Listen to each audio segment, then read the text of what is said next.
Hi friends, మన హిందూపూర్లో వినాయక చవితి ఏ విధంగా చేస్తారో ఇప్పుడు దుర్గా మాతను పెట్టి అదే విధంగా పూజన అయితే చేస్తున్నారు. రైల్వే రోడ్లో గరడి అమ్మవారిని చూద్దాం రండి. బ్రో చెప్పండి బ్రో, గరడి అమ్మవారి గురించి. ముందుగా అందరికి జై శ్రీరామ్.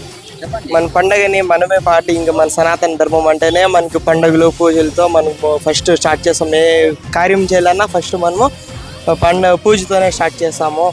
మన ధర్మంని మనం పాటించకపోతేనే ఇంకెవరు పాటిస్తారు బ్రో. మన ధర్మాన్ని మనం పాటిస్తేనే మనని కూడా వేరే ధర్మమే కాపాడుతుంది. ధర్మం రక్షిత రక్షిత ఏదో చెప్తారు కదా సంథింగ్. ఎన్ని సంవత్సరాలు ఇంకా పెట్టారు ఇక్కడ ఇది 2వ వార్షికోత్సవం బ్రో.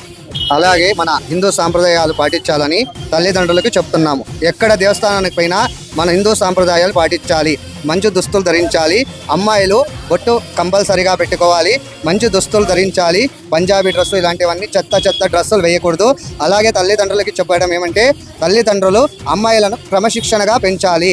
మన దేవస్థానానికి వచ్చినప్పుడు కట్టుబట్టుతో రావాలి, గాజులు వేసుకొని రావాలి కంపల్సరిగా. ఇవన్నీ పాటించాలని కోరుతున్నాం. జై శ్రీరామ్.